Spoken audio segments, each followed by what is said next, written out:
Hello, Zoe.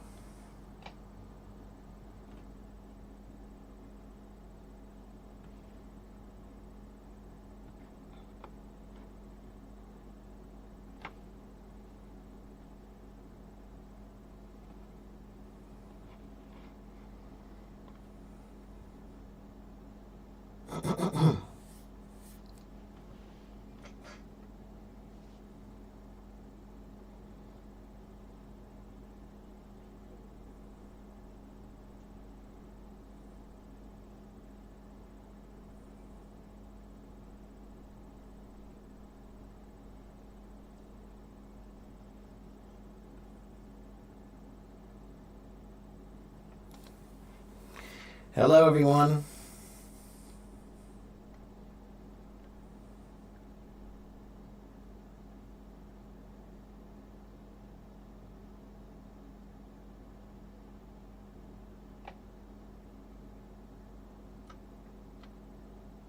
I am here. Hello, hello, hello. I'm just checking my messages here.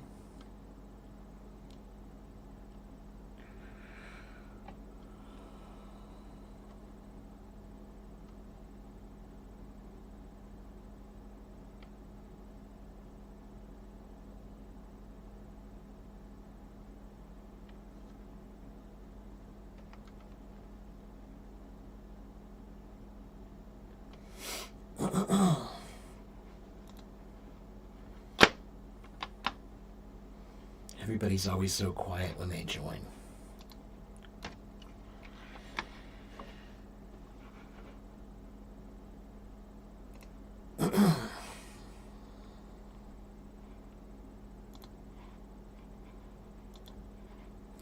Hello, Fly. Hello, Saba. Hello, Canon and Abraham. And hello, Don. Hello.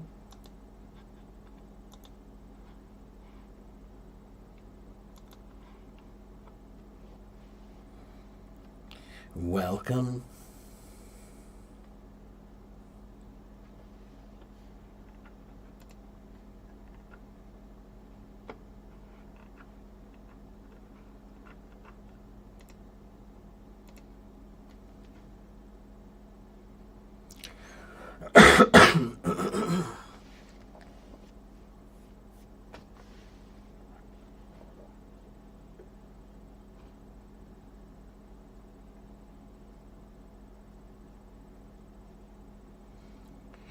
So, I'm Teacher Mark. Hi, that's me. I look tired because I am tired, but I'm here. So let's do this thing. Today is called Ask Teacher Mark. So what do you think you should do?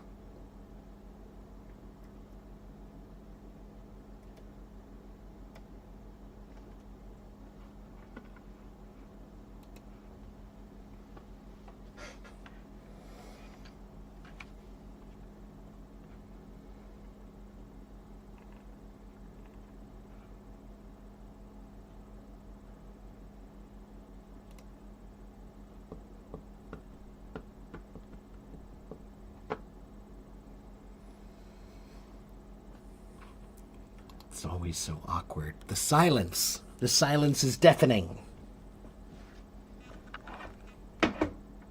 Maybe I'll practice drums. Let me get my practice pad. No, maybe not.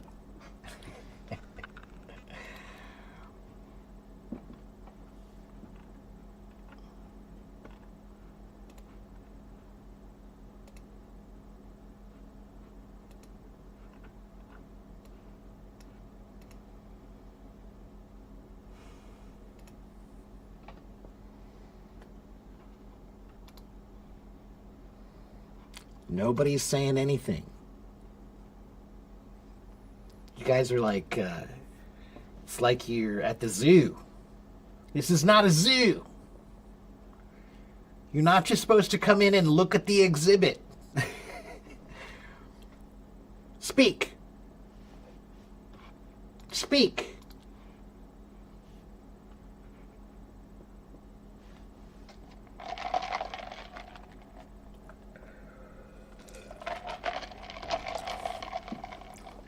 Fly, that's political. One, that's political. But two, I think all military parades are stupid.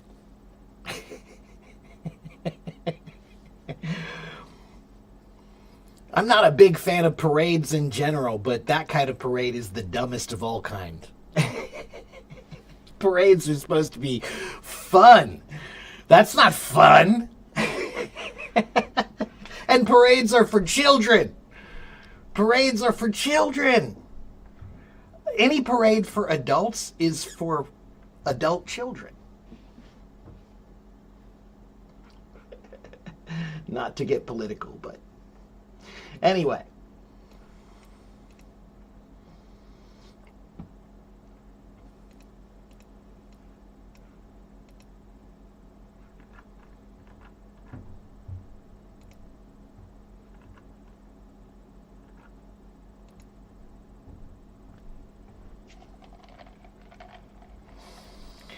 Sometimes you need a topic to start your imagination. All right. Okay, well, good. So then what do you do for that, Ramon? How can you fix that problem?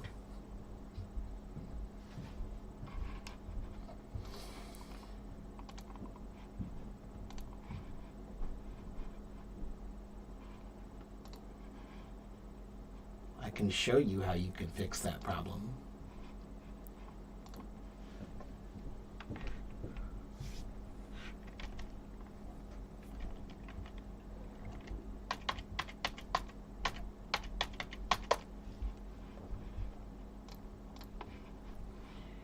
Sometimes you need topics so that you can think about something in English, right? Okay, so then go look online for a page like this one.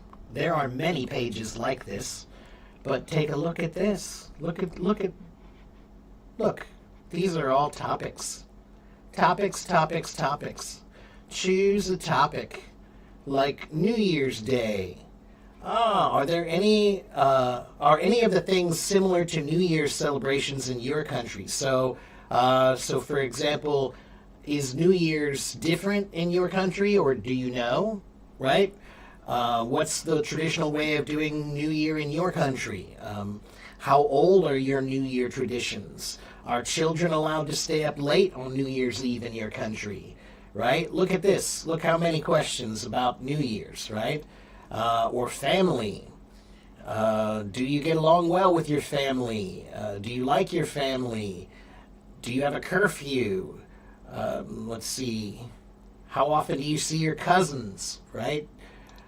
All kinds of questions. And so this is a great way to practice thinking in English, or speaking in English, or writing in English.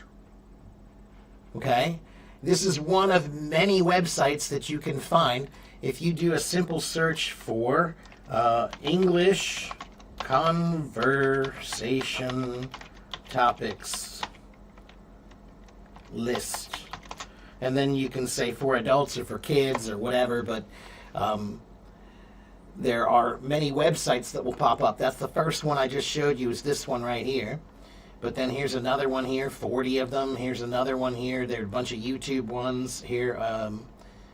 Here's ESLconversationquestions.com. Here's 75 daily English conversation practice lessons, right? So 101 conversation topics for kids, ESL discussion topics.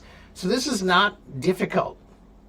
There are so many websites online that have topics and questions for you ready, already.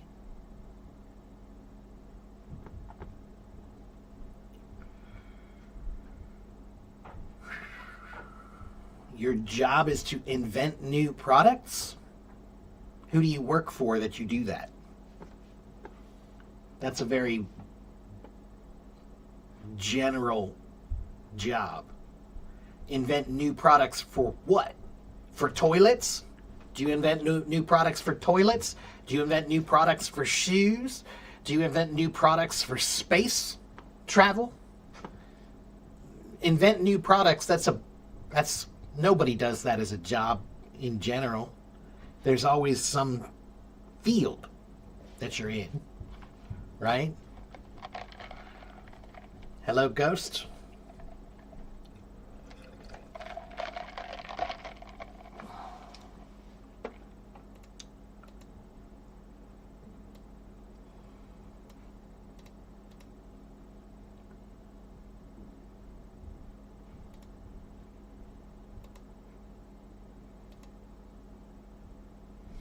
Miguel. Hello, Miguel. How are you? Good to see you. What's new? What's cracking?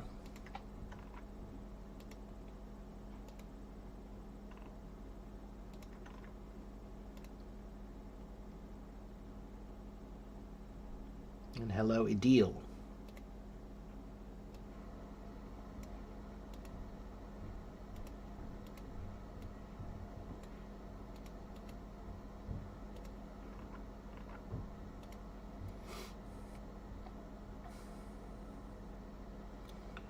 Pharmaceutical purification.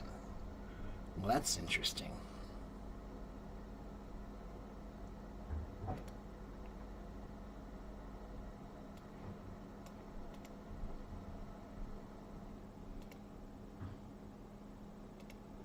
I'm not exactly sure what that means. But okay.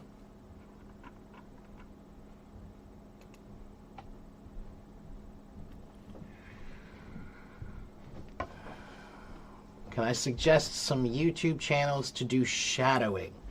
I can't, unfortunately, lady. I don't spend a lot of time on YouTube. So I don't really know anybody that you should listen to on YouTube. I mean, I can tell you some famous names of famous people that you could listen to, but if you're asking me for like some, podcast or special YouTube channel that I don't know, I can give you general ones. Like I said, like guys like David Attenborough or Ken Burns or, well, maybe Ken Burns is okay, but maybe I would say, what's his name? Louis. Oh, I can't remember his name. What is his name? Finding Your Roots. Louis Gates. Louis Gates, that's what it is. Louis Gates Jr. He has a great voice. But I don't know a lot of YouTube channels, so I don't know. But I can tell you what you should look for. That's what you need to know. Okay? I cannot tell. There are millions of people on there, so I don't know them all. Okay? But I can tell you, you should look for people who are careful with their language. That's the one thing you need. You need to find someone who speaks with care. They don't just blah, blah, blah, blah, blah, blah, blah, blah, blah, blah, blah, blah, blah. Don't look for people who you think sound cool. Look for people who speak well. There's a big difference. Some of you are looking for people who sound cool. Wrong. No.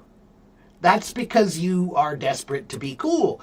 This has nothing to do with your need to be cool. Language is not about your need to be cool. Language is about communication. So you should be learning from people who speak well. All right? Look for people who don't speak too fast. Look for people who seem like they have a good vocabulary but use simple language most of the time. Okay? Depending on what kind of shadowing you want to do. Maybe you want to do more academic shadowing. So you should look at TED Talks. Do you know TED Talks, Lady Lola? Those are great for shadowing. Many of those are great for shadowing. TED.com. Okay, well, there you go. Those are great. And that's a good source to get an idea most of the people on TED Talks are careful with their language. Most of them are careful. So that's a pretty good place to look for that style of language. Okay? All right, let's see. Good. You got nice weather now? That's good. Hello, Ken. Hello, Angela. Hello, Dana. Dana. Do I remember you, Dana? Did you change your name? I don't know if I remember a Dana from before. I knew a Dana. I think I would have remembered that name. But hello, nonetheless.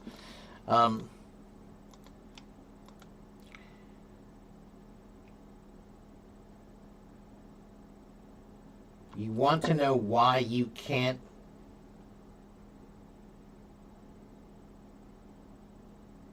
Ramon, I don't understand your question. You want to know why you can't satisfy for everyone. Do you mean why can't you satisfy everyone? Like they're not happy with you?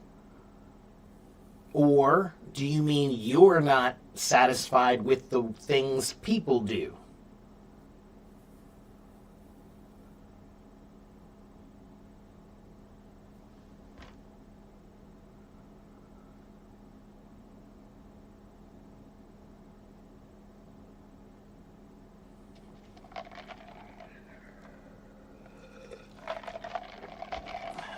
You're not satisfied with the things that people do? Ramon, let me teach you a little French. Okay, I'm going to teach you a little French. C'est la vie. C'est la vie. Do you know what c'est la vie means?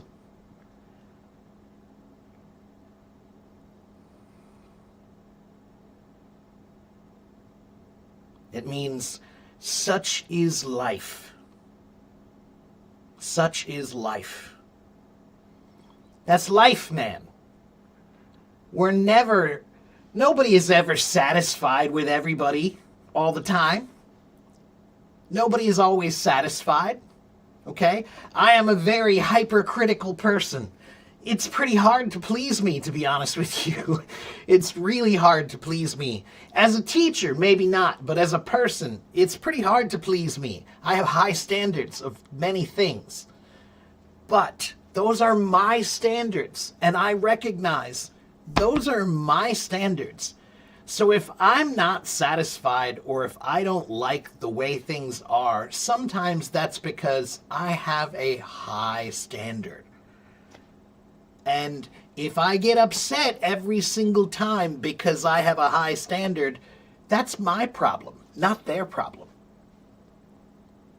Sometimes you can have a high standard, but you have to recognize that when you put everyone else to your standard, you're gonna be unhappy because not many people are going to meet your standard. So let it go. C'est la vie, such is life. So let it go. All right? Now, what is the meaning of shadowing? Shadowing means to be like a shadow, where you follow someone. Your shadow follows you everywhere you go, right? So a shadow is someone that you watch and you study the way they do something. Maybe in this case, you're studying the way they speak. So you find someone who speaks well and then you shadow them. You watch them, you listen to them, you make notes about the way they speak, the way they use their hands and their body language and their face, and the way they use their pronunciation and their speed and their dynamics. Like sometimes are they soft like this and sometimes are they loud like this, right? So that's shadowing, means watching and studying from someone. You didn't change your name, but you changed your profile picture. Well, I'm sorry I didn't recognize it, Dana. I apologize. It's hard to know everybody when you have a lot of followers. That sounds stupid, but I'm glad you're here, nonetheless. Okay? How many years have I taught English on HelloTalk? I have taught English on HelloTalk for like 5 years. I was the first one. I was one of the first, if not the first. I was one of the first, if not the first person that they asked to do live streams. And I was one of the first people that they asked to do private teaching, I think, too. I think. Yeah. I definitely was in the first 50 or 100 people that they asked to do both teaching and live streaming. So since the beginning of HelloTalk, teaching that's how long I've done it, which I think is about 5 years. Okay. Can I explain high standards? Standards means what you expect someone to do. A standard is an expectation of behavior, right? So, having high standards means that you don't just accept anything the way it is. So, for example, I have high standards of food. I love to cook, and I cook pretty well. I'm not a master, but I'm pretty good. And therefore, sometimes when I go out to eat, I'm disappointed. Because sometimes the food that I pay for at a restaurant, that I pay a lot for at a restaurant, isn't as good as maybe I could do myself at home. So it's below my standard. Okay? And so sometimes that can be disappointing. Should I be mad at every restaurant? I can't be. It's not my fault. I mean, I should say that's the market. The market gives what it wants, right? And so people want average food. That's what they get. I just have standards that are higher than that, so I'm often disappointed. But that's my problem. It's my problem to deal with. That's why I learned how to cook, so now I can cook for myself and I can meet my own standard. Okay?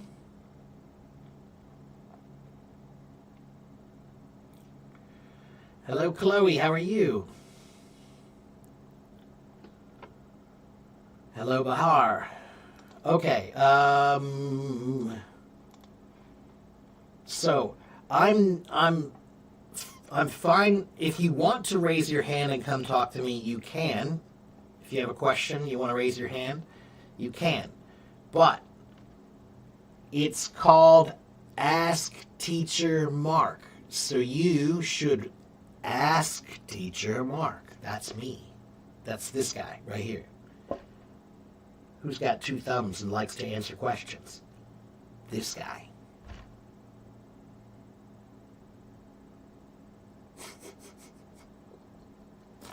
So, ask, and ye shall receive. Let's see, we've got I am Sarab. No, I am is not there. Well, if anyone wants to raise their hand, they can. Which of the American accents do I have? Good question, Don. There are many American accents, and the one that I have is called the Midland, Ohio accent. I live in Ohio. I live in southwestern Ohio, but there are 3 accents in my state: northern, mid, and southern. I live in the southern area, but I have more of the Midland accent. The Midland, Ohio accent is really close to IPA, International Phonetics Alphabet pronunciation. So that's why it's easier to understand, because it's pretty neutral. It doesn't have a lot of color in the accent. It's called the Midland, Ohio accent. Or sometimes people just call it the Midland accent. Hello, Bellin. I do wish you could come, though, Bellin. I had dreams about it. I was thinking, oh man, I can't imagine how awesome that would be. That would be so cool. But it's okay. I know you've got too much going on, and it's this. I was so surprised when Gunter even. I mean, I was like, wow, out of the blue, Gunter just said, okay, well, I think I'm going to come visit. I plan visits like that months in advance. Like I have to plan that kind of thing, a year ahead of time. So I'm not used to it when somebody decides to travel across the world, in a week later.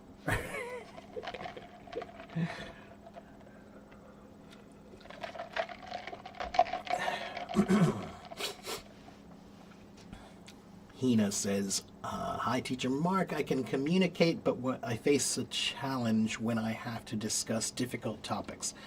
How to cope with that? Hina, well, if you need to discuss difficult topics, then you need to practice thinking about difficult topics. Difficult topics are things that you should contemplate. Contemplation, it means thinking.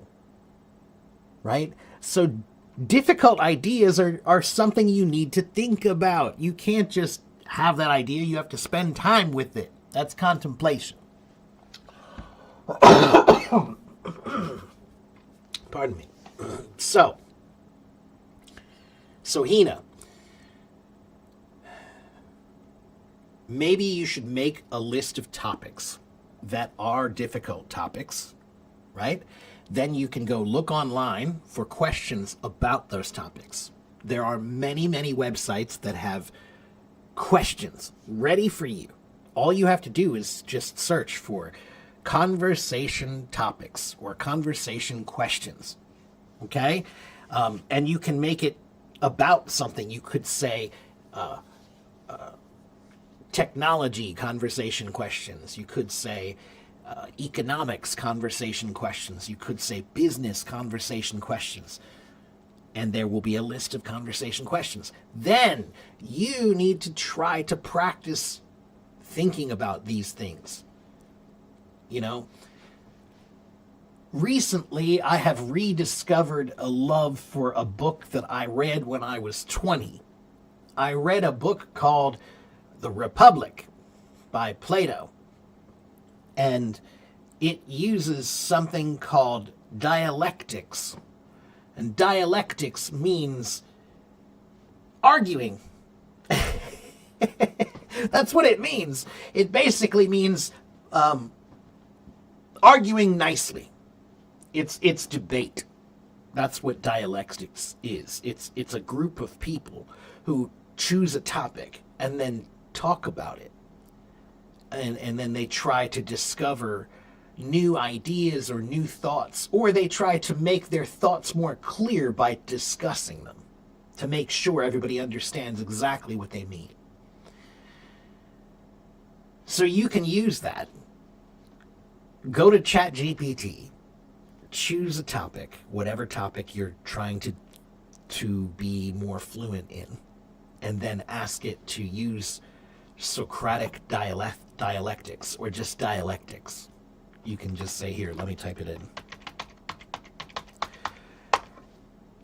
Type in dialectics.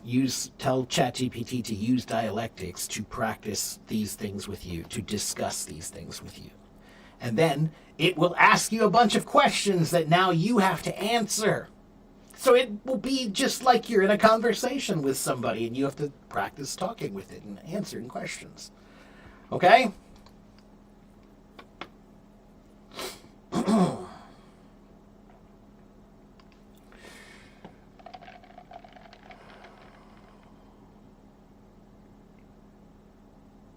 How can you improve your writing? Bahar, what kind of writing do you want to improve? There are so many kinds of writing. Are you trying to write poetry? Are you trying to write letters to your grandmother? Are you trying to write, a political treatise? Are you trying to write an article for a journal? What are you trying to write? First, you have to tell me what kind of writing. More than likely, my answer will be to improve your writing. the best tool to use today is ChatGPT. Use ChatGPT and tell it, please help me improve my writing. And it will. It will say, okay, well, let's talk about your writing. What's wrong with it? What do we need to improve? Do you want to improve your academic writing or short stories? Tell it what kind of writing you want to improve, and it will. Okay? Hello, Mona.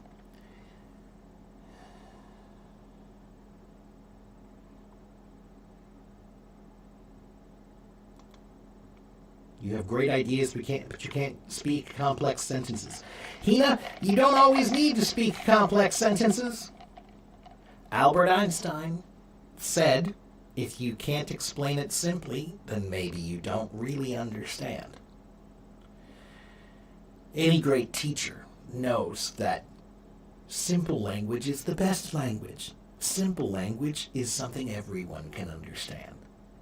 And the beauty of simple language is you can use simple words to say very deep things. So, for example, Nike, the shoe company, they said, just do it. Just do it. That's the same as the Romans who said, carpe diem, seize the day. Those are simple words. To be or not to be, that is the question. Simple words. Okay? And the other thing is, Hina, any complex sentence is just a group of simple sentences put together. You need to learn how to take your simple sentences and connect them in a clever and useful way. Okay?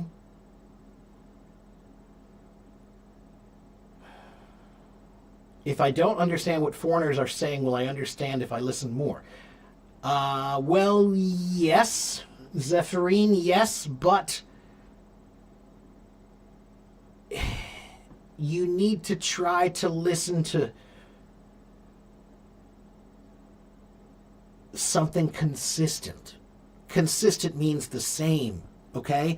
If every day you listen to a different person, you can do that. That's okay. You can. You will make progress, but your progress will be slower. But if you choose somebody that you like their voice, you like the way they sound, the way they speak, and you can understand them, listen to that one, and then yes, you will improve. Okay? And then you choose another one, and then listen to that one, and you will improve. But if every day you listen to a different person, there's no consistent voice for you to learn from. So consistency is important in learning. So when you listen, find something that's consistent. Okay?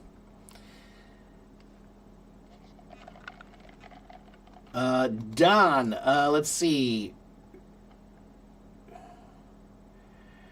You can understand me, Don, it's because of many things. One, Don, it's because I'm a teacher. It's my job. Two, it's because I have the Midland, Ohio accent, which is a very neutral accent that's easier for people to understand. Three, because I do enunciate. Diction. Yes, I do overpronounce everything, and I try to use a very open mouth when I speak so that everything comes out very clearly.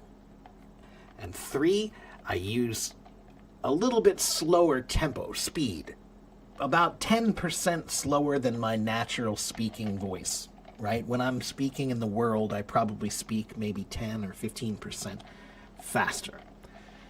But speaking more slowly is good for everyone. And then the final reason why it's more clear is because I'm a musician. I use music equipment. I use high-level equipment for sound. So this is the same microphone like the BBC uses. so it sounds good. Okay? You put all those things together, and that's why you can understand me more than many other people. Okay? In short, it's my job. Let's see. What do I think is the meaning of life, Winnie says. Such a deep one. I always love this one. But I do have a good answer for this one. I heard this many, many years ago, and I always liked this answer. Really says a lot. The meaning of life is to give life meaning.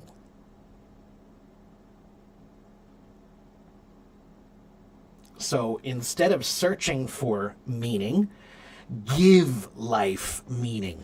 Put meaning into life. Make what you do mean something. And now life has meaning.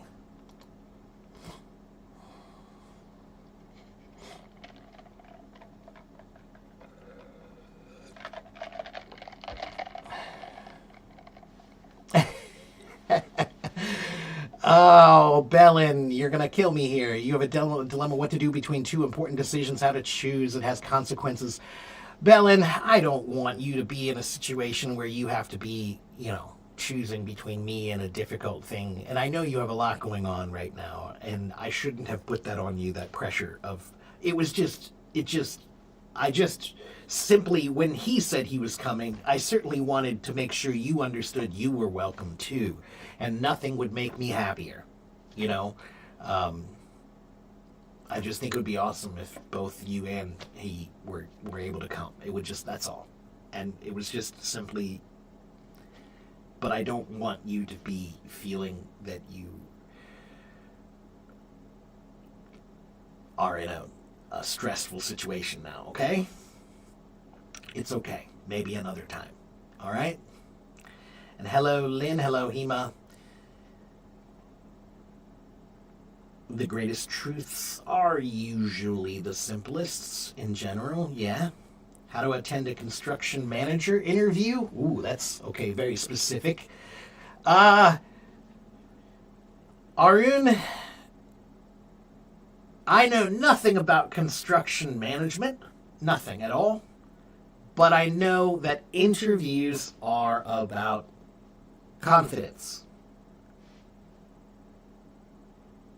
The person who is hiring has a problem and they need help with that problem.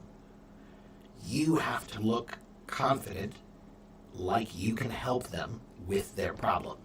That's it. That's all you have to do. An interview is a performance of confidence. You show them that you can help them. I can help you. You have a problem? Oh, I can help you with that problem. You'll get hired. Okay? Hello, Sophia. Can I speak slowly? Ben, I already am speaking slowly. Okay?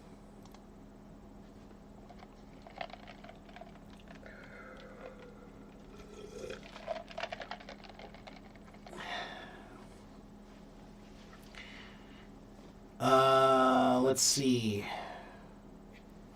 Tom is asking if they don't teach English in the first grade of primary school in China, should we pay for a cram school outside of China? Tom, here's what I'll tell you, Tom. I think that most parents make a huge mistake when they're trying to teach their kids when they're young. Before the age of 8, learning should mostly be passive learning, not active learning. Okay? What's that mean? What is passive learning and what is active learning?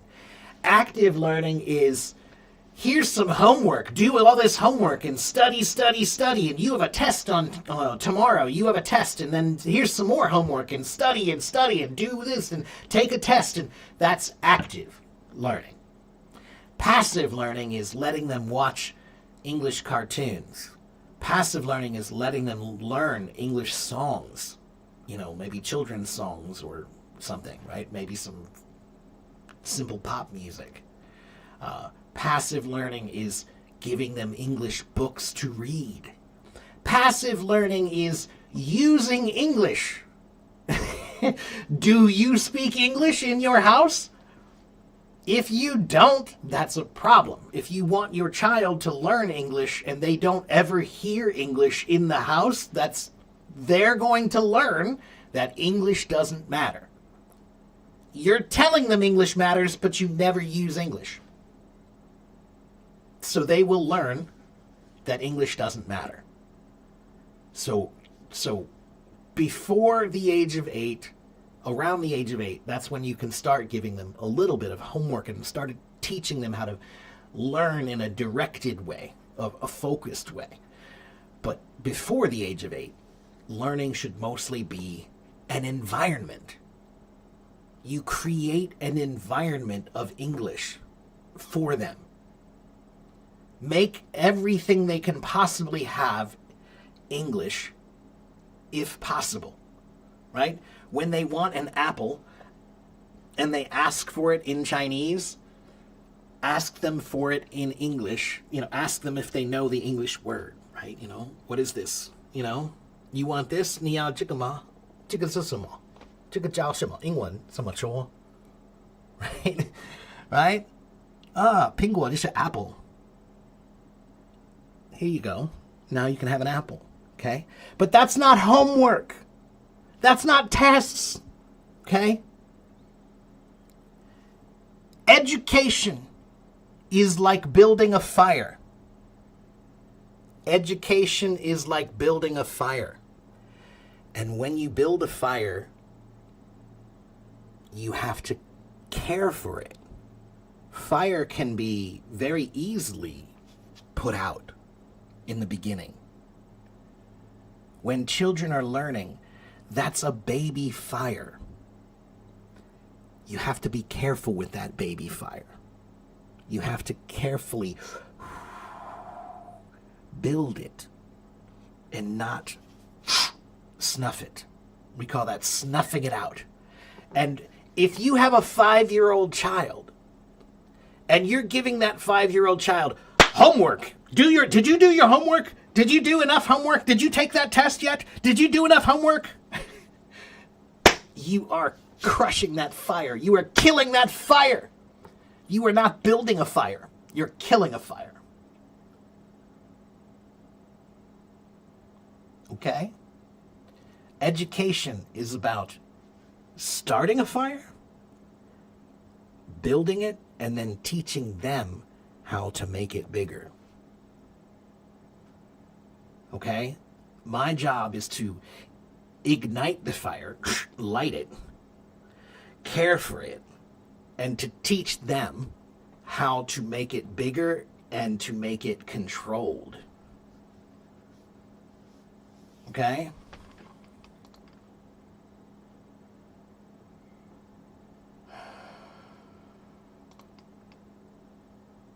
Okay, let's see.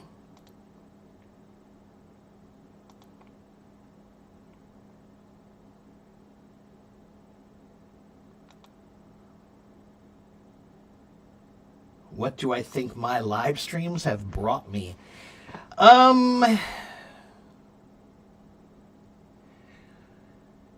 They have helped me to feel like I have a voice in learning, that I have specific ideas that are mine.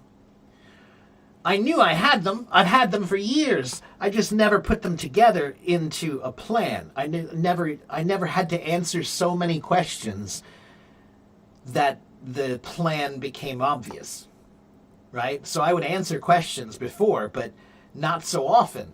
So my plan wasn't so obvious. But when you answer questions all the time, now all of a sudden you have answers because you've done it a lot. So you feel like you have an answer, you have a voice now. You have a plan, you have a concept.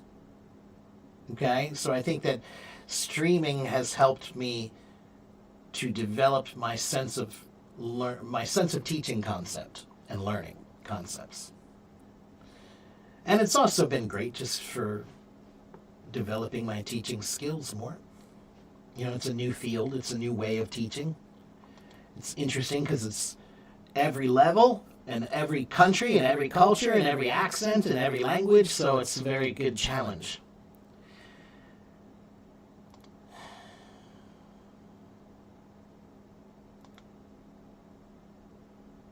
Do I think helping others is recommendable behavior? Won't helping others get you involved in their troubles? Ramon, sometimes you should help others and get involved in their troubles. If they're your friends, that's what friends do. Friends are there for you when you need them in troubled times. But you're right, there are some times when you shouldn't put your nose in it. It's not your business. But there's a big difference between that's not my business and I'm a coward. For example, if I see a couple having an argument in the park, that's not my business. Now, if the man hits the woman, now it's my business. Do you understand? Okay? I don't know that couple, but if I see a man hit a woman in the park when they're having an argument, I'm not going to just pretend like I didn't see it. I'm going to say, dude, don't do that again. Okay? So, that's the difference. Okay?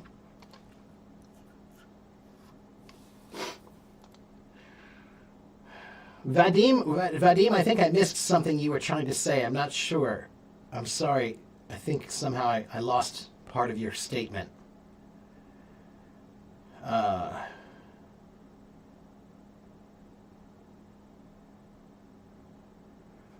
younger son repeats English words sometimes merely after listening to what I listen to. Right. Yeah, that's right. That's right. Yeah, kids are learning even if you don't think they are. That's why you just need to create an environment. Kids don't even know that they're learning. They don't realize they're learning. They're just in an environment. That's the beauty of passive learning. Passive learning doesn't feel like it's work. It just feels like you're living in an environment. Okay? What's my opinion about confidence? My opinion is that you need confidence. Everybody needs confidence. Do you have a specific question about confidence? Confidence is good, of course. What do you want to know about confidence? Okay, and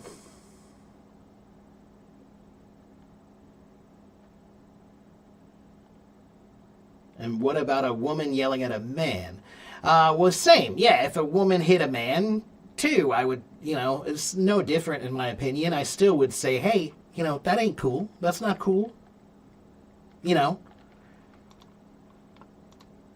I might handle it differently, instead of confronting him directly in an aggressive way, I might just pull out my phone. Actually, that's probably what I would do.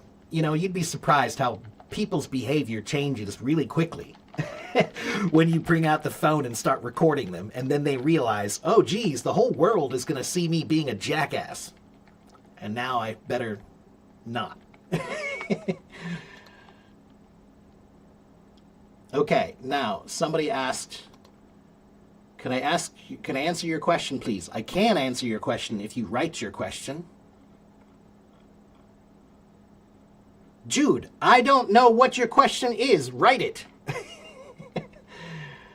Yes, write in the comments. Right there. Right there. Of course, I can answer your question. I'm listening to everybody here. Not just you. Everybody.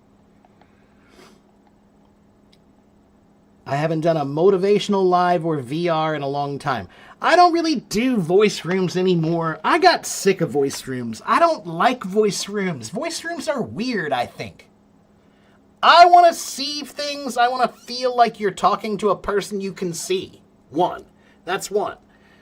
Two, it's desperate feeling. The voice rooms always feel stressful for me because it's 7 people. Please put me on stage. Please, please, please talk to me. Talk to me. Talk to me. Talk to me. Talk to me. It's too much. I don't want to. I don't want to. I'm not trying to do that. It's too stressful. No. I tried doing the voice rooms. I did them for a while, but they just feel like too much pressure, and it's too unorganized, and it's too chaotic. And people get mad. People get mad at me. You didn't put me on stage. You didn't put me on stage. Yeah. Anyway.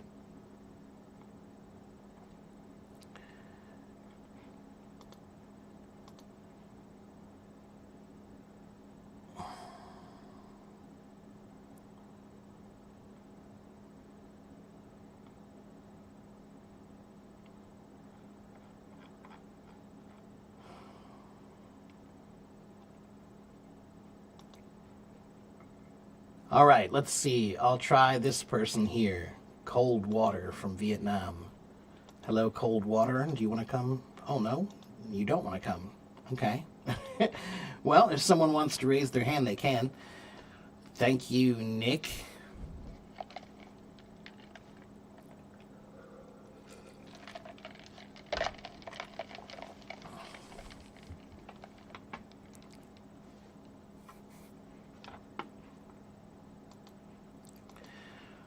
All right, once again, this is called Ask Teacher Mark.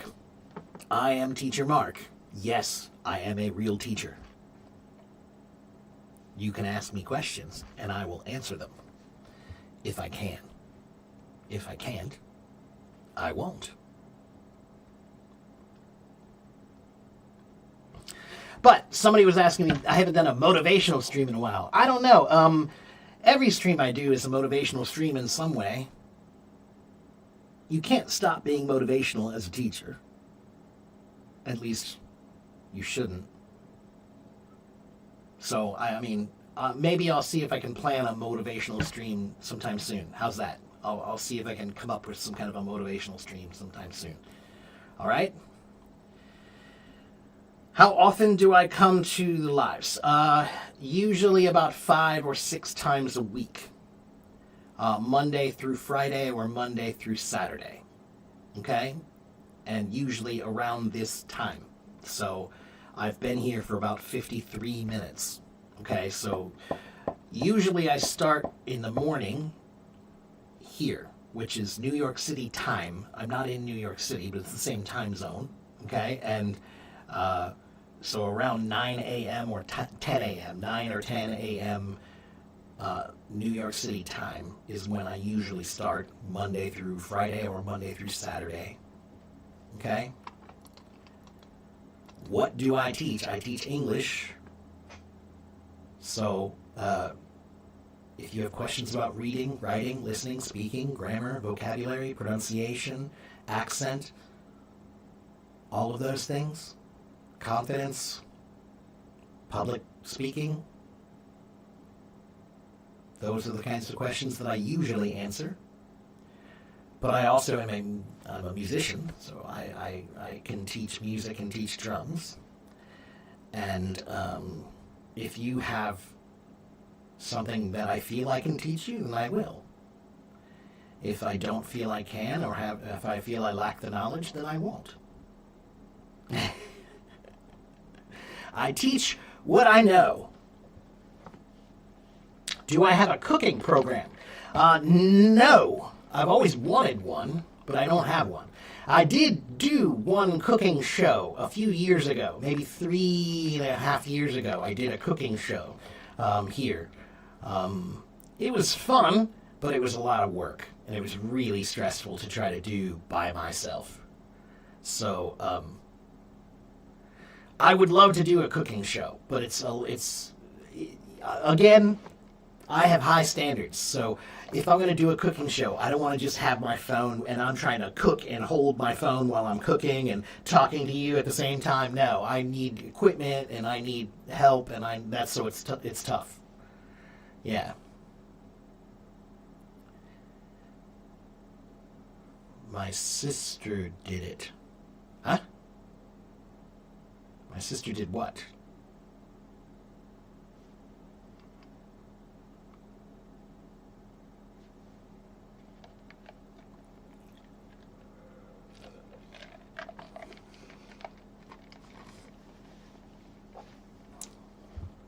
If you want to learn a new language, what should you start with? Alex, that's a big question, man. Um, Alex, it depends on which language you want to learn, okay? But there are some things in general that you should do, which is one, you need to make a plan of learning, which means you need to know a few things. One, you need to know what are your goals? What are your learning goals? Why are you learning? That matters because are you learning for academic level English? Are you learning for business professional level English? Or are you learning for traveling and casual English? Those are different goals. That means you're going to have a different plan for those goals. Then you need to consider your strengths and your weaknesses. Are you good at reading and writing? Are you bad at listening and speaking? What are you good at? What are you bad at? Whatever you're good at, you don't need to spend that much time doing that. You're already good. Whatever you're bad at, you need to spend more time doing that. So if you're not good at writing, you need to write more. Okay? And then you need to have a balanced plan that considers 8 things: reading, writing, listening, speaking, thinking, grammar, vocabulary, and pronunciation.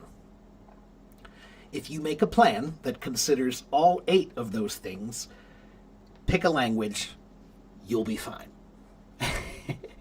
If you consider all the things that I just said and you make a plan with those 8 factors, you'll probably do okay. You'll do well, I think. Okay? Okay, please be patient. There are many questions.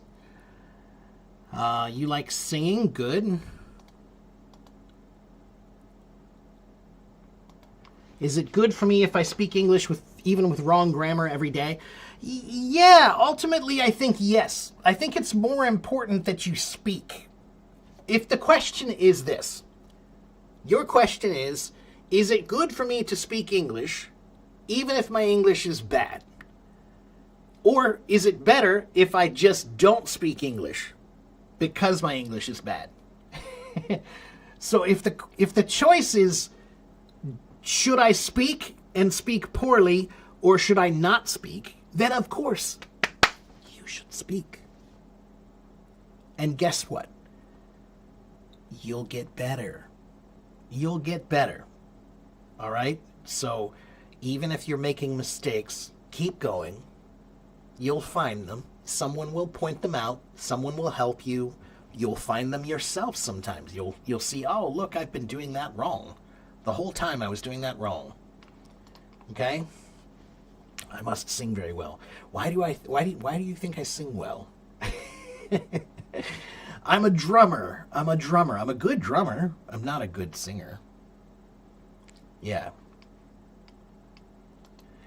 Alyssa, I don't know what you're talking about with my sister. My sister does not really do anything on Hello Talk. Very rarely. So I'm not sure what you mean.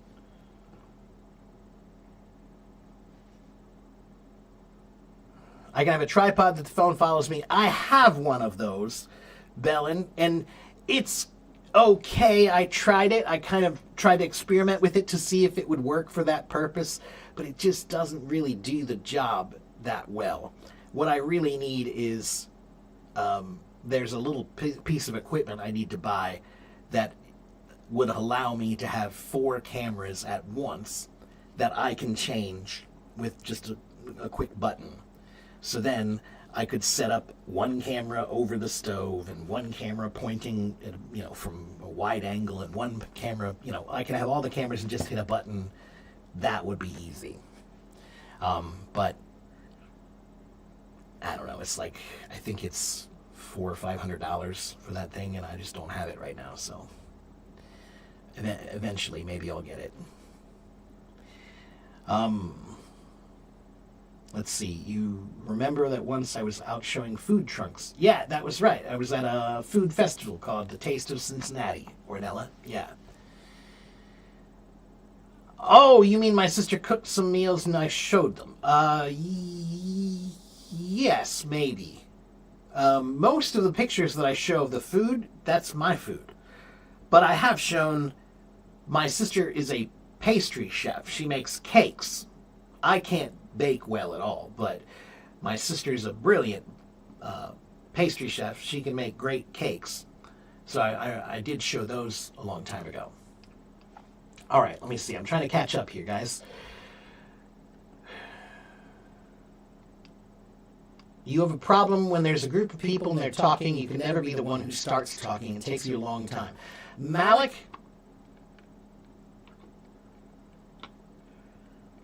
you need to learn how to assert yourself. To assert yourself. A-S-S-E-R-T. To assert yourself. That means to say, hey, I have something I want to say. I have an idea. And I know, sometimes it's hard. There are certain groups of people. I think I'm a pretty good speaker. I think I speak pretty well. I think I'm pretty confident. But there are some groups of people. Sometimes in my band, the bass player, the guitar player, and the singer, sometimes they're talking to each other, and they're a little closer to each other than I am. And so sometimes I kind of feel like I'm a little left out, and I have to try to, really say, hey, I have an idea, or I have something I want to say. But I had to do that. You have to. If you didn't say something, that's not their fault. That's your fault. So Malik, start practicing how to assert yourself.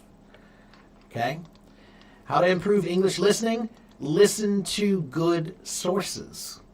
That's the biggest problem that people have when they listen for listening practice. They're listening to anything. Don't listen to anything. Listen to good things. Okay? That's right. Reading, writing, listening, speaking, thinking, vocabulary, grammar, and pronunciation, Ravi. You forgot thinking. Why am I so good at English? 这是我的工作。我是英文老师。当然。Let's see. When I was in an online meeting with a U.S. client, he used to say my voice is choppy because of my speaking skills. Arun, that's because you are from India. And many of the languages in India, including Hindi and Telugu and a few of the others, those languages have a very short, sharp sounding rhythm, kind of choppy sounding. Okay? A little bit. And Indian languages can also have a fast sounding pace, too. And Indian languages mostly use a small mouth for the pronunciation of the language. So when you are speaking English, you're using your small Indian mouth to use English. But my English sounds clear because of how big my mouth is. That's why. Okay? So you need to learn how to open your mouth more, one. And two, Arun, I want you to learn how to sing. Because when you sing, your words will become more smooth. Okay? So, for example, if you just sing the words to row, row, row your boat, right? When you sing, you have to take one breath and then sing many words. That means those words will connect together smoothly. It won't be row, row, row your boat gently down the stream. No, it will be row, row, row your boat gently down the stream.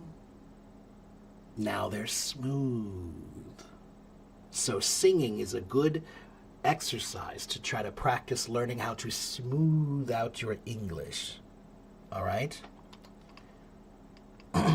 But there's a big rhythmic difference between Indian languages and English.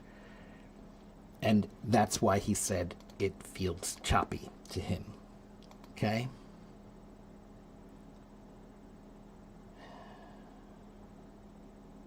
Yeah, I wish I had a cameraman. She is a professional chef. That's right. Yeah. Let's see.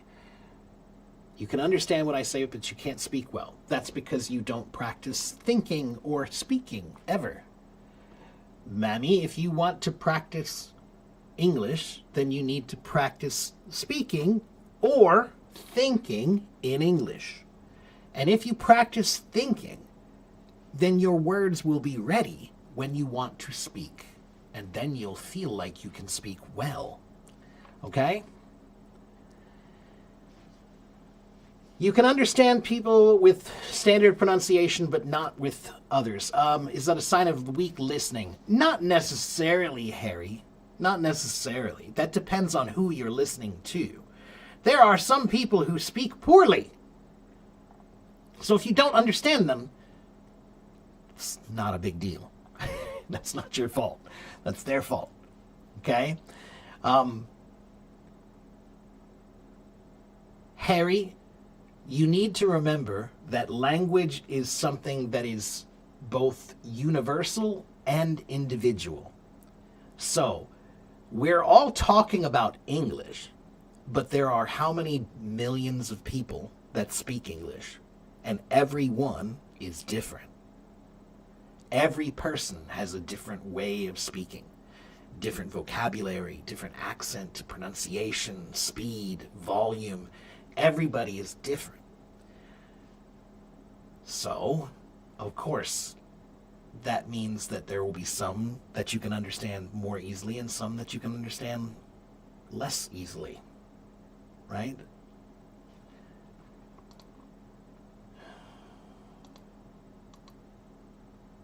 Please set karaoke.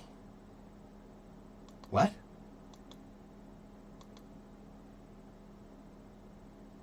I don't understand, Alyssa. You want me to talk about karaoke? Hello, Bruce. Hello, Omar Ali.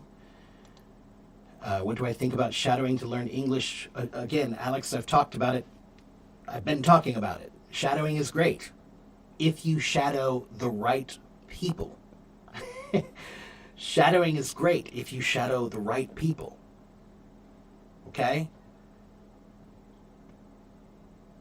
So if you're learning the drums, you want to learn the drums.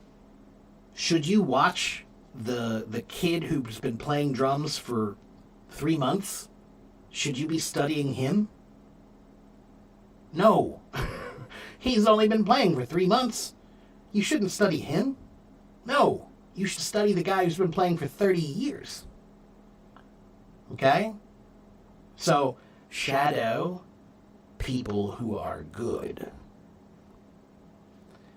Karaoke it's a Japanese word. It means empty orchestra, if I remember right.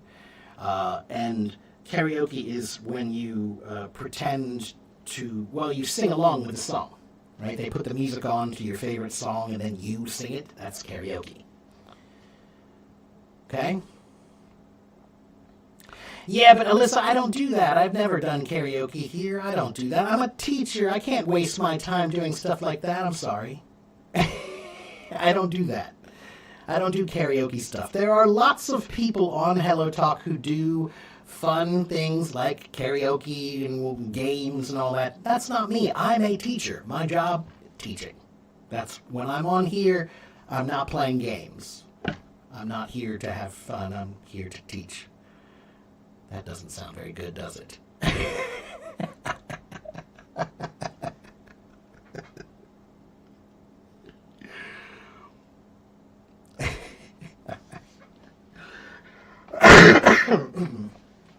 I guess what I mean is my time is valuable. I don't want to just do something. I'm not going to just come here and just... Yeah, I don't know. I'm sorry, Alyssa, to disappoint you, but I don't do that. I don't do karaoke.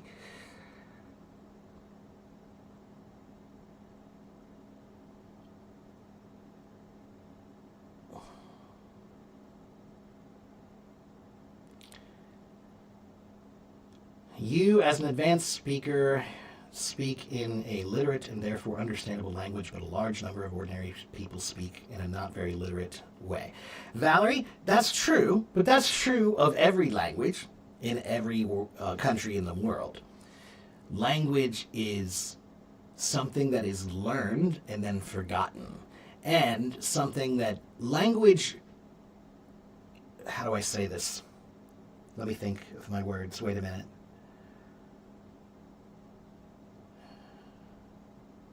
Language naturally wants to take itself to its simplest place.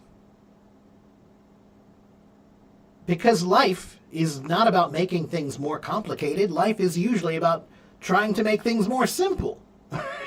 So, when you learn language in daily life, language naturally filters itself down to its simplest form in most situations. There are only some situations where you have to filter it the opposite direction to a higher level, an elite academic level of language. Like if you're going to college, or you're in business maybe, or you're some sort of maybe a historian or a writer of science or something like that, right? In those situations, you have to elevate your language to an academic level. But that's not most of life. Most of life is hanging out. When you're hanging out, there's no need to be erudite. Erudite meaning smart. Okay, so, Valerie, language is something that we all take for granted. It's something we all use all the time. So that means the majority, 99.9% of people, when they speak, they don't really think about it at all. They don't think about their words. Very few people are actually careful with their words in any language, because language is impulsive. You have a thought, you say it, right? So if you want to find people who speak well, you have to find people who think well.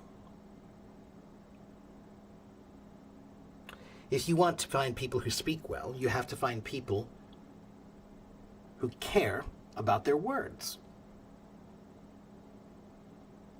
Okay? Yeah, same thing in Russian, same thing in Chinese, same thing, yeah. There are some people, I speak some Chinese, there are some people who I can understand every word they say. But then there are other people, it's like, are you speaking Chinese? Like, they use a lot of local language that I never learned. I've never lived there, so I didn't learn the local way. I taught myself, so there are a lot of things that I don't understand at all. Like, my Chinese is pretty good if you're using standard meanings. But if you're using any kind of colloquial or local or slang meaning, then I'm completely lost in general. Yeah. Do I have a YouTube channel? I do. Yeah. If you go here, you can find everything. Go to my link tree and you can find my YouTube channel and my podcasts and my blog and my website. They're all right there. Okay? You mean participants in my stream can carry out karaoke? I still don't want to do it. I don't know. That sounds fun. It doesn't sound very valuable educationally to me. That doesn't sound particularly valuable for learning. And like I said, Alyssa, there are already many, many, many people who do that on Hello Talk. Why should I do it? There are plenty of other people who do that.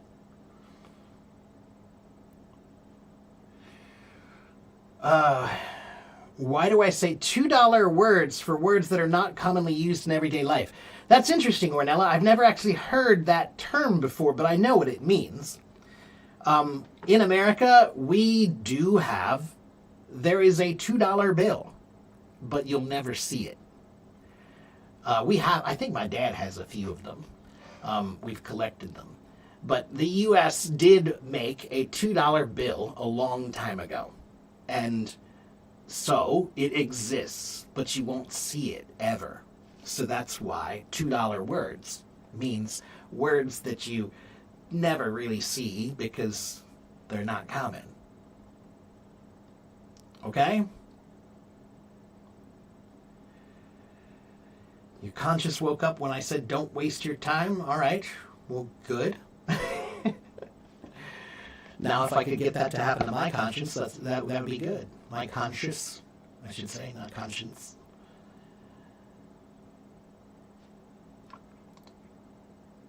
Your task is to understand 80% of English and at least 50% of the ability to speak English. I am a lawyer in Russia and love to speak. Okay, great.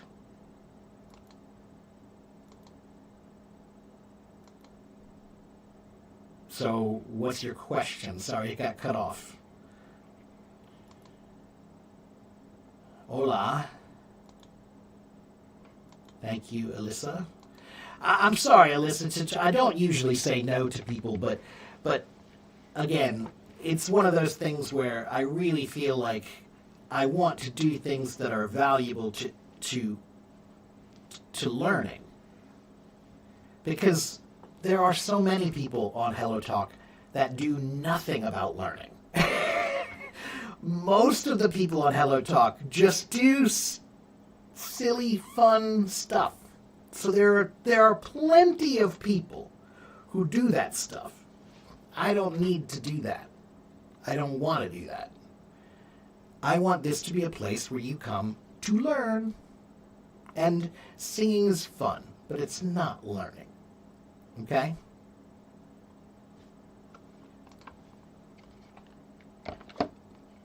Or it could be, but probably not.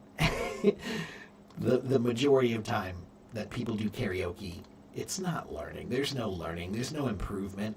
It was fun, but there wasn't any learning. Yeah. Overcoming the barrier in English is still a problem. So what barrier are you talking about exactly? What barrier, Valerie? For speaking?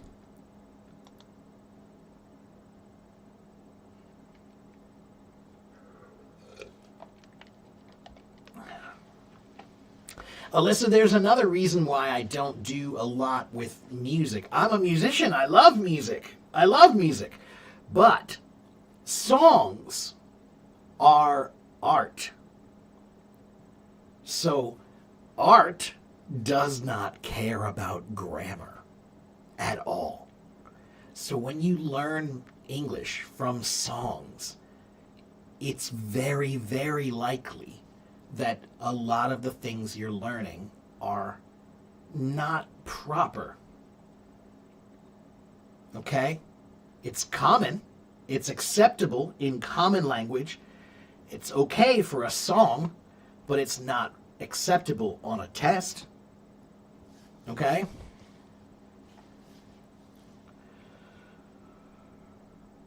When you start speaking, you forget words and you get lost in constructing sentences. Well, that can happen especially when you're having a deep conversation. The more difficult a conversation becomes, the harder it becomes to hold on to each thought. The bigger your concept is, the harder it is to explain. But, Valerie, language is a performance. Okay? And how do you become a great performer?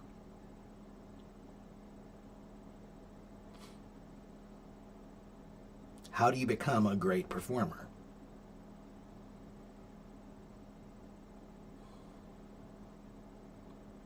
You perform. So, the answer to your question is practice. It's that simple, unfortunately, or fortunately, depending on how you look at it. You're a lawyer. You're a lawyer. You know this. Law is a performance. The lawyer who wins is the one who tells the best argument, the one who makes the best case, the one who puts together the story in the way that people believe the most. That takes practice. There are some lawyers who are so good at telling a story that that's why they win. That takes practice. Okay? So, what I would say is you need to get more experience doing these kinds of arguments. Okay? Just like any lawyer, they do mock trials, right? Mock arguments, and you read cases to read what people said, and you can read the dialogue. I'll tell you what you could do, Valerie. For anybody who's a lawyer or in criminal law anywhere, you should watch the American TV show called Law and Order. Law and Order. That TV show has been on for a long time. One, it has pretty good English, really good, useful English throughout the show. Two, many of the cases on that show are actually based on real cases from the real world. Pardon me. Sorry. Many of them. I would say like 80% of the cases that are on that show are from real cases that they just changed the names and changed the, a bit, the story, right? So you can learn a lot about legal language and how to make a great argument. The main actor of that TV show, his name is, what is his name? He's a very famous older actor, and he's fantastic. His name is Sam Waterston. Yeah. Sam Waterston is a fantastic actor. And when you see him in this show as a lawyer, he makes it clear that law is performing. It's performative. It's performance. It's an act. And the lawyer with the best act, the one who can sell the story, he did it. It was that guy. There's no question. Here's the evidence. When you can make the best performance, you win. It's Waterston. Sam, S-A-M, Waterston. S-T-O-N at the end. Yeah. Okay?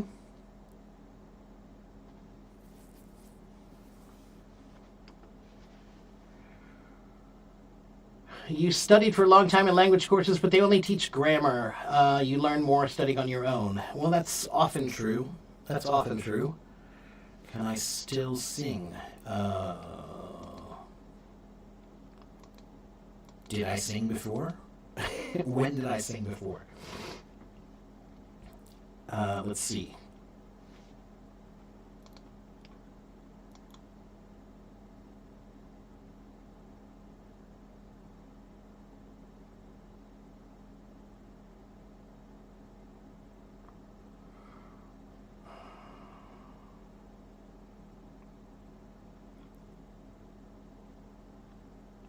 Could I please tell you how to answer for IELTS Speaking Part 3 questions? Wow. You find organizing your answers difficult. Okay, well, then you need to get practice with how to organize answers. You just answered your own question. Here's what you need to do. First, if you want to speak well, you should focus on writing, okay? Because writing is where you learn how to craft words. Writing is where you learn how to make the words, well, I could write it this way and it's okay, but if I write it this way, it's great. you can take the time to figure out which way is the best way to say something. Okay? And then you need to learn how to make an outline of your argument. A simple outline of your argument. Every argument that I make when I speak, it's an outline in my mind. Roman numeral 1, blah. Part A, blah. Number 1, blah. I have a list in my mind organized as to how I'm going to explain this to you, in what order. But that takes practice. That takes a lot of practice. Okay? But there are also a lot of online practice tests that you should take. Take as many practice tests as you can. If you've never ridden a bicycle, then you're not comfortable riding a bicycle. So how do you get comfortable riding a bicycle? Ride more. So, if you want to be more comfortable with answering those questions, then you need to answer those questions more. Okay? Take care, Arun. Okay, please be patient. Kubrick, I am speaking the way that I teach. Okay? Sometimes I speak slowly. Sometimes I speak quickly. You have to try to listen and do your best. Okay? Yeah, he's pretty old now. Yeah, he must be about 80, yeah.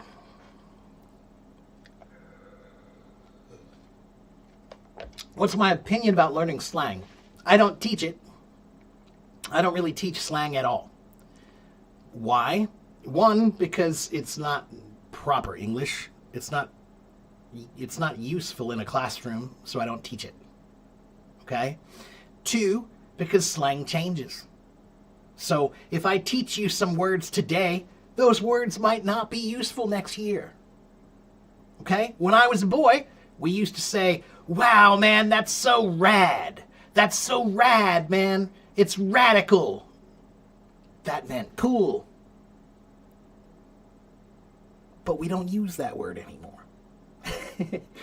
So if I teach you some of these words, slang is often from young people. So that means it's always changing. It never stays still, slang.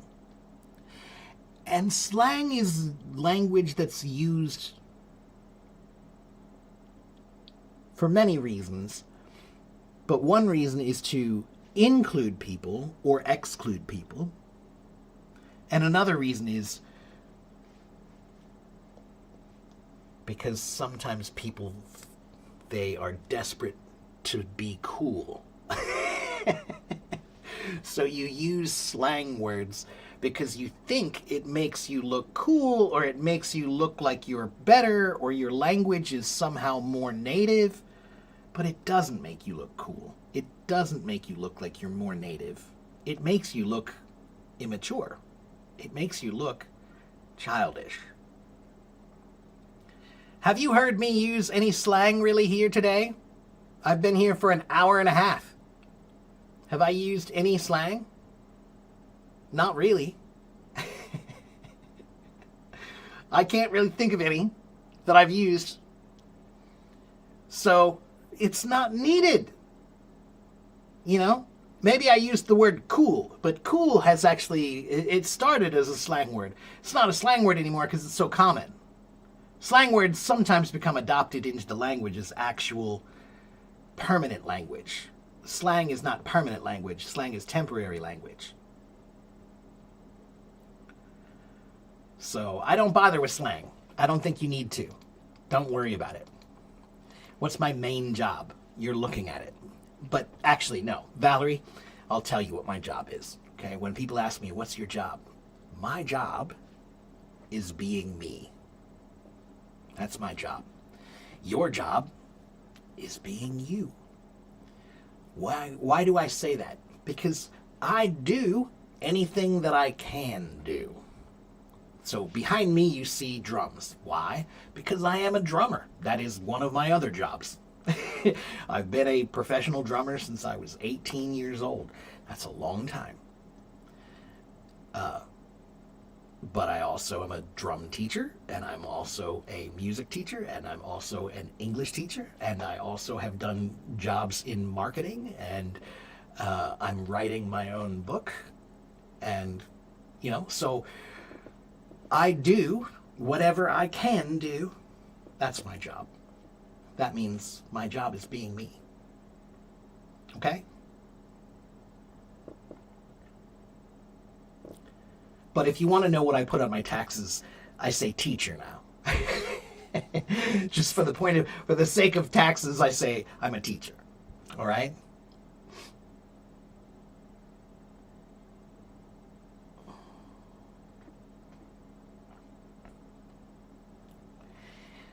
Nina, go to my website, and there are many links on my website for IELTS preparation.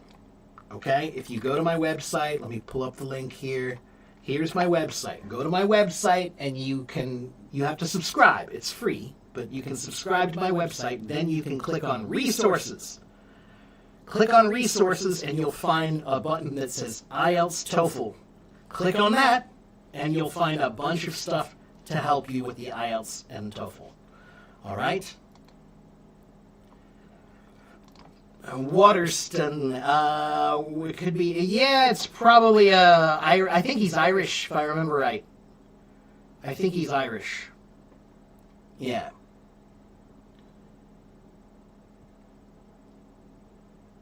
What's the best feeling of what? Mike, I don't understand your question. Am I using an audio interface? Yes, Carlos, I have my microphone plugged into a mixer. It's a USB mixer by Behringer. Behringer makes a mixer called the Flow 8. Flow 8. I recommend it. It's a good mixer. It's cheap. For a mixer, it's really cheap. And yeah, then that plugs into my computer.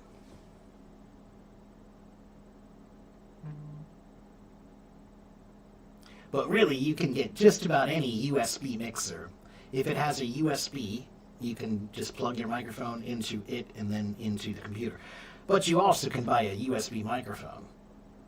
I just like I'm a snob. This is a really good microphone. I'm a musician. I like really good microphones. So, anyway. All right. Anybody raising their hand? Oh, we do have some people raising their hand. Let's see who's here. Ahmed, do you want to come talk to me?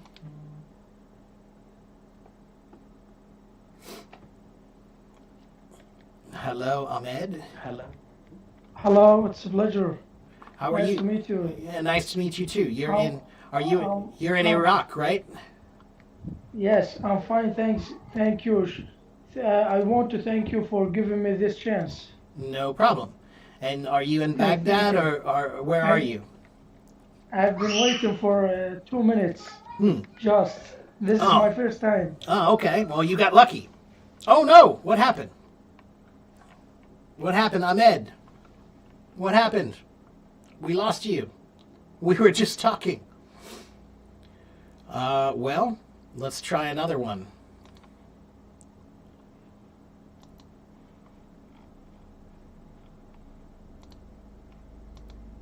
Okay, well, sorry, Ahmed, if you're there, raise your hand again. I don't know, probably I'm guessing you ran out of time. That pesky time limit. Yeah. So, hey, let me just take a minute then, and I'll give everybody my links here. If you guys go to my link tree right there, my link tree, go to my link tree and you can find my website. And on my website, you can subscribe for free. And there are many, many, many resources for studying English for free on my website. Okay? So if you go to my website and subscribe, you can find a lot of really great websites to help you practice and study English. Okay? If you go to my link tree, you can find my blog where I write articles about how to learn better. Okay? If you go to my link tree, you can find my YouTube channel where I have hundreds of videos just like this one. Okay? Some are 1 hour long, some are 4 hours long. There are hundreds of them. I have about 83,000 followers on HelloTalk. That means I have 83,000 people asking me questions every day. Okay? So I answer questions. That's all I do here is answer questions. Okay? So probably, if you watch my streams, you're going to hear some answers to questions that you have. You have the same question. Oh, well, somebody else asked that question, and now I answered it. Okay? Yeah.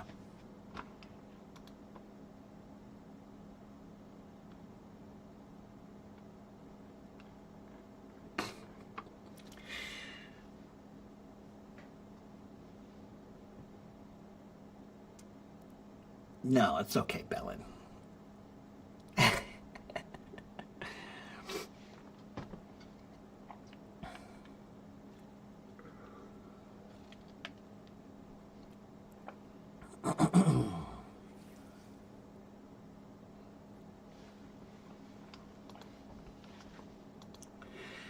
If you spell wrong, will I know your meaning? Probably. Probably. But it depends on what word. Okay?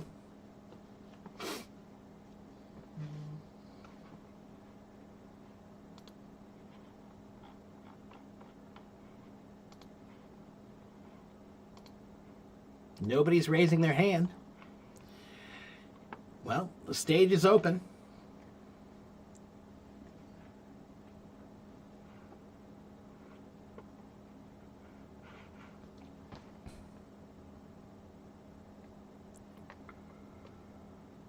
I think I'll probably be here for another 10 or 15 minutes.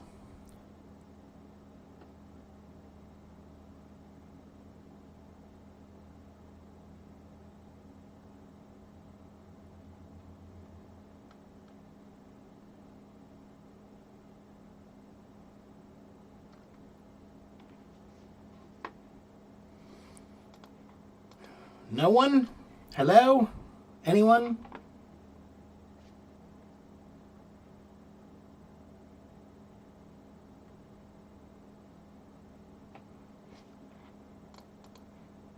All right.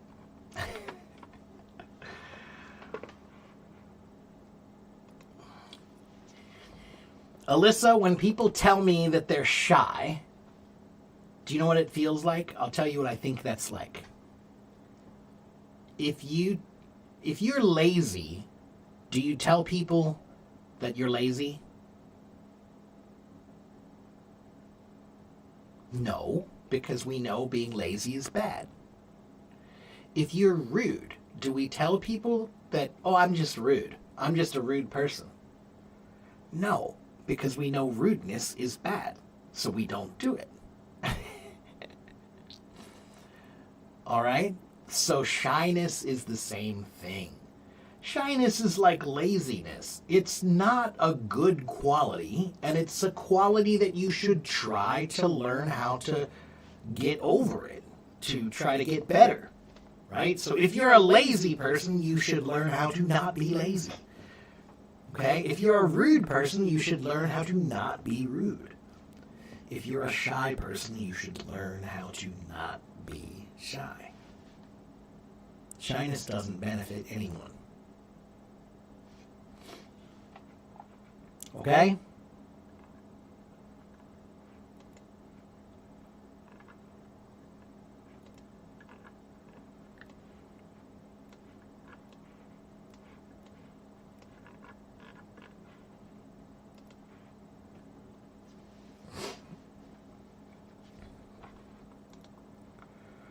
All right, we've got Asafur.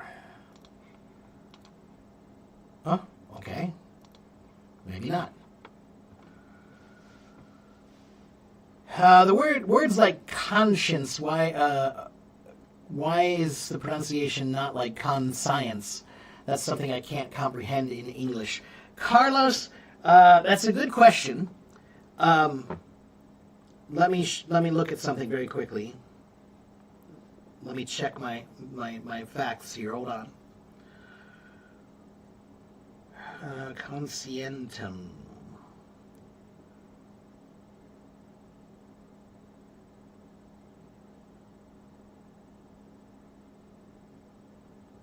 So your question really should be, the funny thing is, Carlos, the word that's wrong is the word science.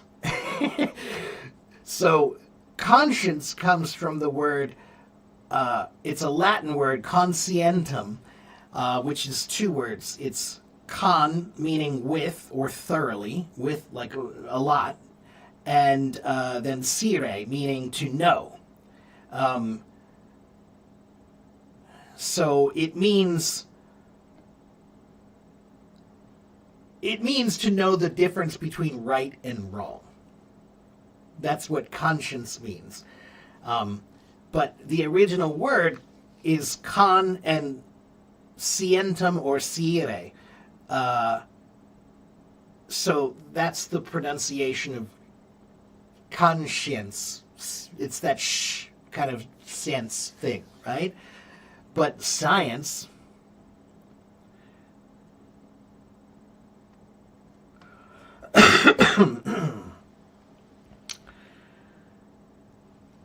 science comes from the Latin word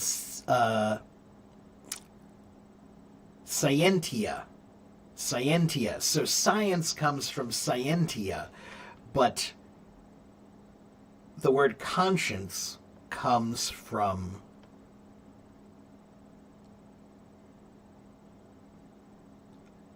siere. No, sorry. Where is it? I lost my place.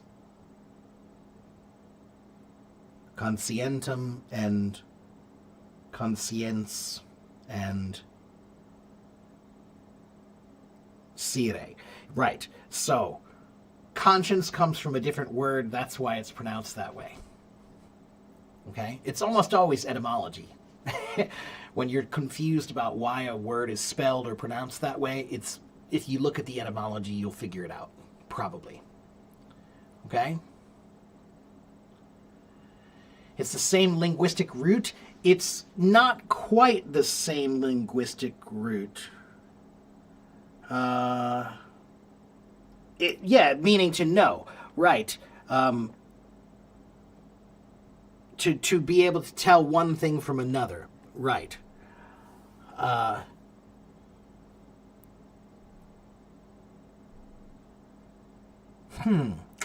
think it could be because of which... I think maybe it's because of which form of the word that they used. Science comes from the form scientia, but conscience comes from the word sire, which is a different form of the word. So I think that might be part of it.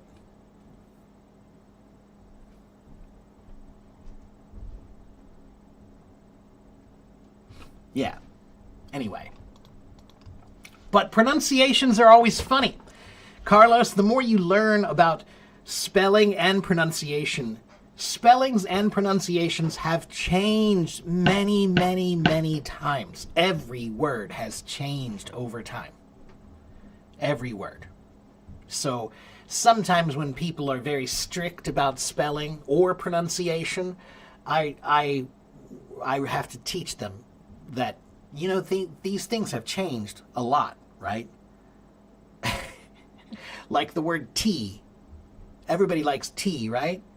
Who likes tea? Anybody? Tea. How do you spell tea? Now we spell it T-E-A. But it actually used to be T-A-E, and then it was T-A-Y, and before that it was C-H-A-Y, and then it was C-H-A-I, and then it was C-H-A. tea was te, and te was chai, and chai was cha.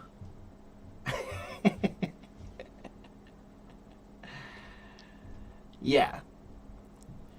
So, tea hasn't always been tea.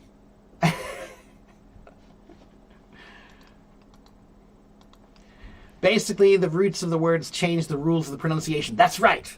That's right. Depending on which root they chose, depending on which conjugation they used, right? Which form of the word, right? So science is from the same root, but from a different conjugation. So different spelling and pronunciation. Yeah. Okay. February. So that one's a funny one, Carlos. I don't teach people that you should take away that R. I pronounce it February.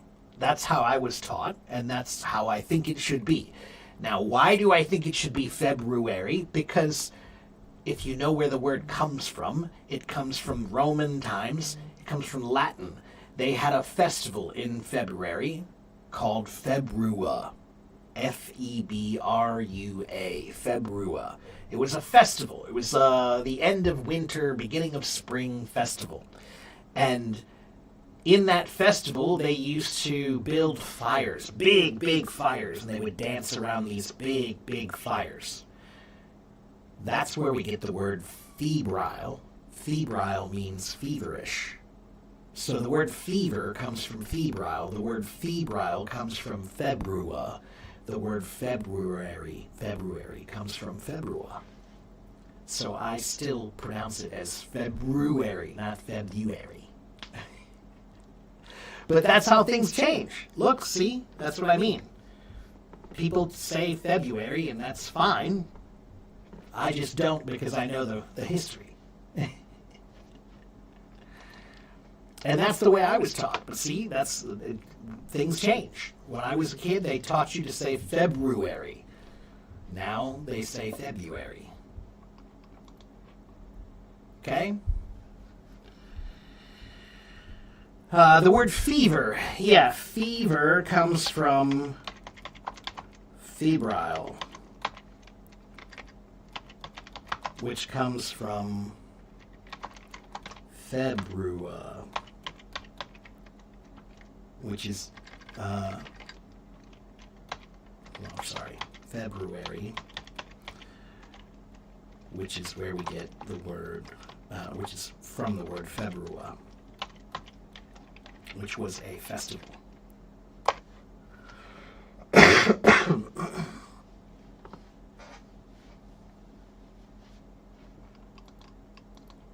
Okay.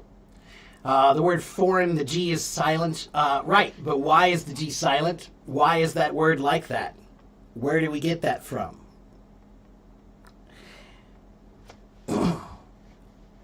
Any word that has GN is probably French.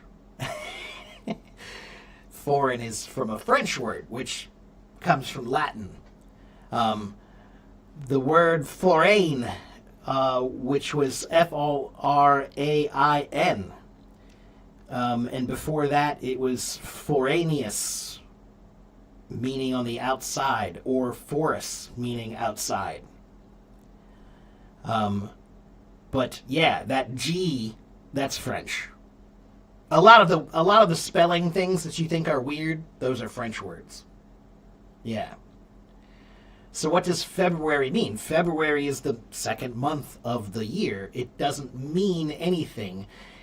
It's the month that was named originally after the Roman holiday Februa.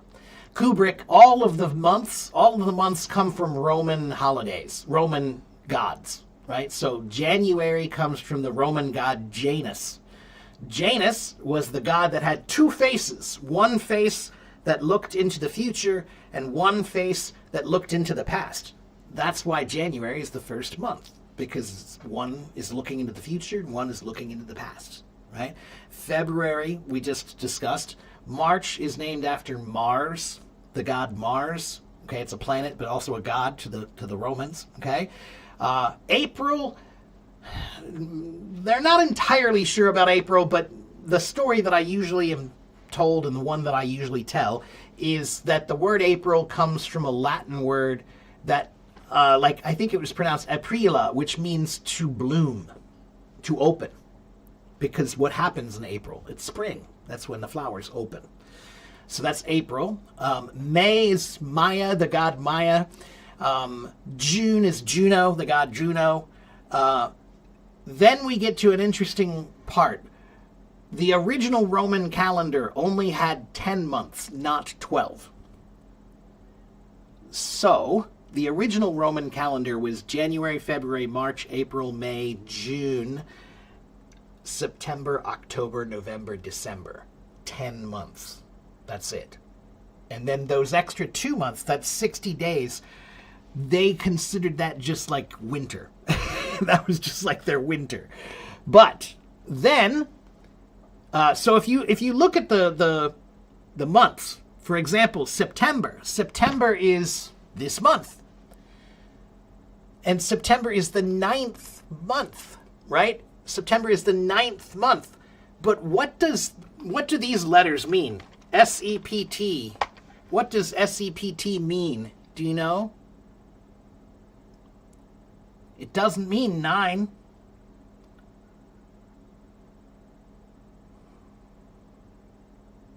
Does anybody know what sept means? It means 7. Sept means 7. Oct means 8. Non means 9. And dec means 10. So, September, 7. October, 8. November, 9. December, 10. Okay? But then how did we get July and August? What happened? Where's July and August? Yeah, here's the context. The context is Julius Caesar, the great Julius Caesar, he decided, I want a month named for me. So July is the month named after Julius Caesar. And then he wanted another month named for his dad, the Augustus Caesar, another great leader. So July and August were added. And then that's why now we have July and August, and then we have September, October, November, December. But that doesn't, it's weird because that should be 7, 8, 9, 10. But now it's, 9, 10, 11, 12. Yeah, that's right. So Julius Caesar and Augustus Caesar. That's where July and August come from. Yeah. The days of the weeks. The days of the weeks are also named after things. The days of the weeks are interesting. They come from 3 places. They come from Viking Norse mythology. They come from Roman mythology. And they come from Sumerian mythology. So Sunday. What is Sunday, everybody? What is Sunday? What does Sunday mean? This one is pretty easy. What does Sunday mean? Sunday is the day of the sun. Monday is the day of the moon. Tuesday is named from a German name. The Germans had a god named Tiew, T-I-E-W, and that was their name, the name that they used for the god Mars. So Tuesday is named for the god Two, the god of two. So it's the day of two. That's Tuesday. Wednesday is one of those words that everybody hates because it's spelled so funny, right? It's spelled W-E-D-N-E-S, right? D-A-Y. Why do we have that W-E-D-N, right? That's because it's named after the the father of the gods in Norse mythology. Odin. Odin. Do you guys watch the superhero movies? Do you guys watch those superhero movies? You guys know who is Thor? Thor. You guys know Thor? Who's Thor?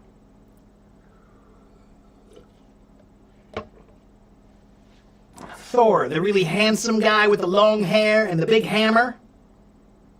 He has that big hammer, right? He's the big, handsome, strong guy with the hammer. That's Thor, right? Do you know who is Thor's father? Thor's father is Odin. And a long time ago, they used to spell it Woden. W-O-D-E-N. It was pronounced Woden. Woden. W-O-D-E-N. So Wednesday is Woden's Day. It's the day of Odin. Which means Thursday is what? What is Thursday? The day of Thor. Thursday is the day of Thor. Friday, also from Norse mythology, it's the day of Freya. Freya is a goddess of Norse mythology. Okay? And then Saturday is named after Saturn. Saturn. Yeah. So, Sunday, Monday, those are day of the sun, day of the moon. Tuesday, the day of two. Wednesday, the day of Odin. Thursday, the day of Thor. Friday, the day of Freya. Saturday, the day of Saturn. Every word comes from someplace. Every word comes from someplace.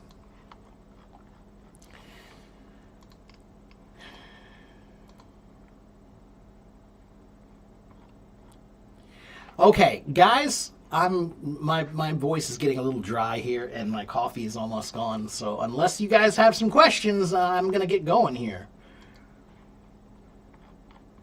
But before I go, I do want to tell you guys, next week I'm going to have some kind of a special live stream. I'm going to do a marathon live stream. Next week is my birthday. Next week is my 50th birthday. And for my 50th birthday, I'm going to try to do a very, very long live stream, like 8 hours maybe, something like that. And I'm going to have many guests, and I'm going to play music, and I'm going to answer questions, and we'll talk about stuff. Maybe I'll have some food. I'll order some pizza or something. I don't know. So next week I'm having a big birthday party, live stream, marathon celebration. And if you guys want to come and join and hang out, that would be great. Okay? I want to make it like a big deal. You know, maybe I'll see if I can get like 1,000 new followers or something. All right? Yes, really. Yes, really. Thank you very much, Paul. Thank you very much to everybody. I appreciate that. Yeah. I know. I can't believe it. 50. Look at me. Am I 50? Really? I feel like I'm 12. Yeah. Anyway. Yes, I am a Virgo. Indeed. Yeah. Yeah. Anyway, so let's see. Oh, now somebody else said the same thing. You and Vadim had the same idea. Yeah. Not 58. Not 58, Mr. Pankaj. It's 50. 50. 50. 50.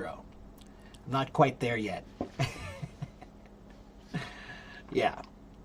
Anyway.